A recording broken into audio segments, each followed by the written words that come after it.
Good morning, everyone. Welcome to a new update of the markets. And as you can see me now, which means that that's going to happen in every video from now on. If you've checked the live stream yesterday, you knew that this was the upgrade of our channel.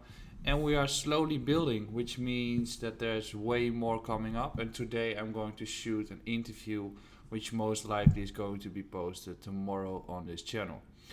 What are we going to discuss? You can see that we are actually looking at the Bitcoin chart up there, yes.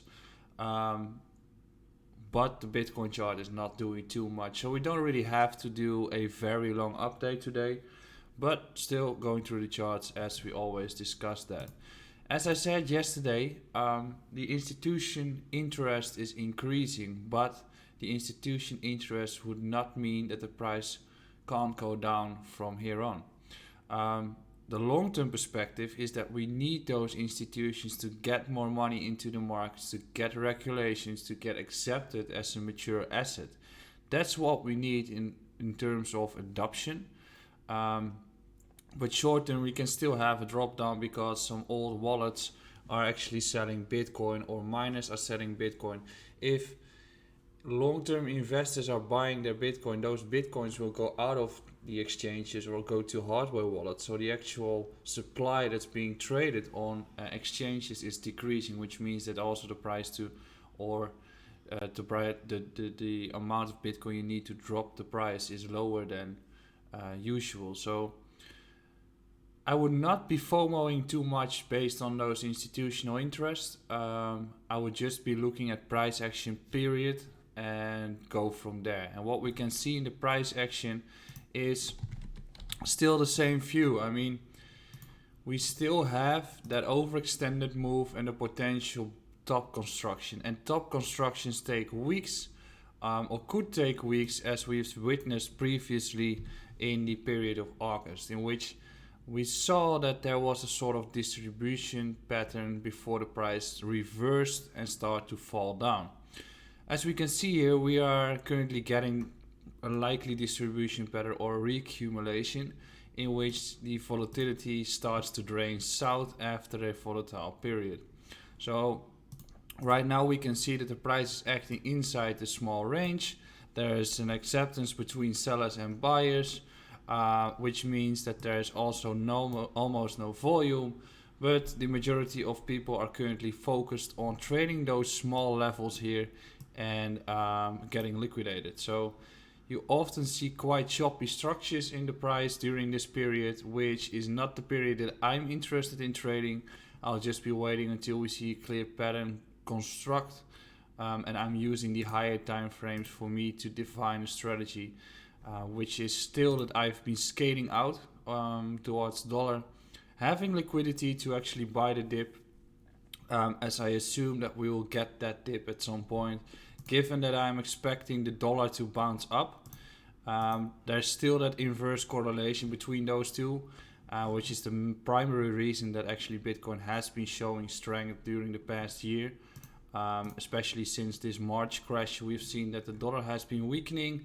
That's the quantitative easing policy, of course, and this has benefited Bitcoin a lot. And that's why Bitcoin rallied up, or is one of the variables that Bitcoin started to rally up, and one of the variables that actually more people are open towards Bitcoin at this point. So I'm watching the dollar, which means that if the dollar is going to make some surge in the last weeks of this year, most likely Bitcoin is going to fall through and have a corrective period. But what are we looking at on the lower time frames for Bitcoin? We can see that we are still inside this structure, right? So bulls have arguments that we're making higher lows, which is a bullish compression to the upside. Bears have a argumentation that we are making lower highs, which means that there is pressure to the downside, which means that there is further downwards momentum to occur. What I'm in general looking at this moment is that we got this construction, right? So I'll just paint or make the range again, through which we can define the range high and the range low. We can structure the range high, which is the area around 19.4 to 19.6. We can also construct that similar range on the bottom, which is this area between 18.5 to 18.7. And there's clearly no breakout, which means that the volatility and the volume are draining down until we flip either of those two levels. So I am not interested in any price action until we flip 19.4 to 19.6, even if we break this pennant structure and break up. I want to see this flip, as when we get the breaker and we can't break through it or we can't flip this area, we might be having a fake out after which price falls through. So the other way around is if we fall to the downside, there's a likely occurrence that we're going to fall through the support area, which means we most likely first drop towards 17.8. That bounce with confirmation of the bearish support resistance flip, that's for me an entry zone to target shorts. But in this current market environment, I'm not looking for shorts, as we are counter trending or trading the counter against the trend.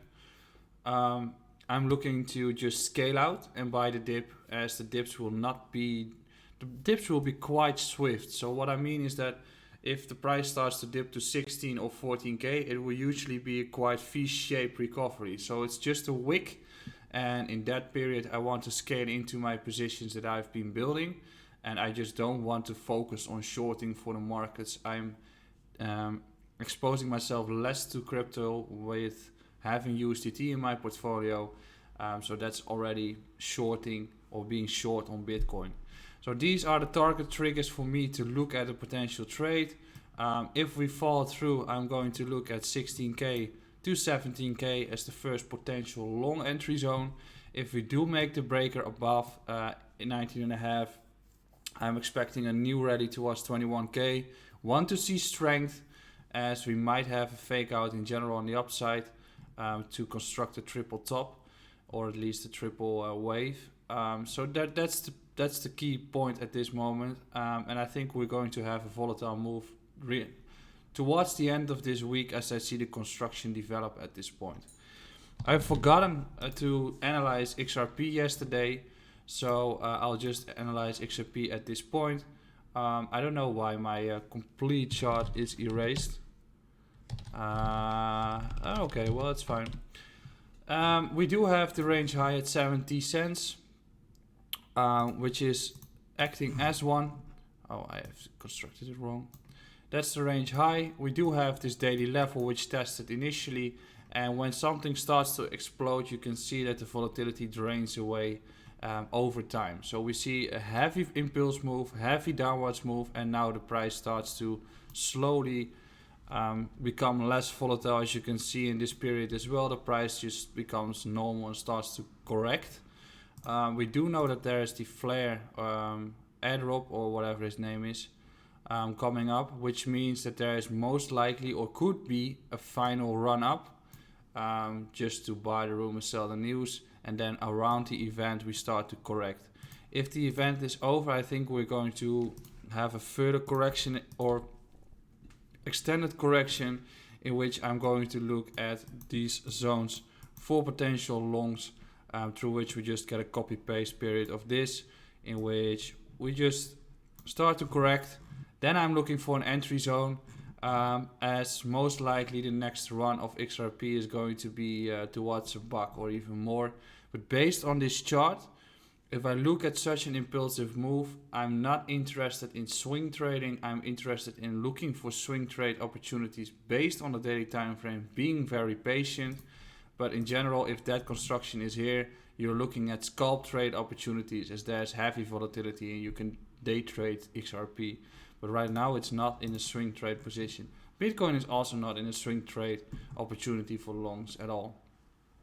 XRP, BTC, looking like we're going to have a further correction. The only level that I'm interested in XRP is still the level around 2400 sats, and that's about it.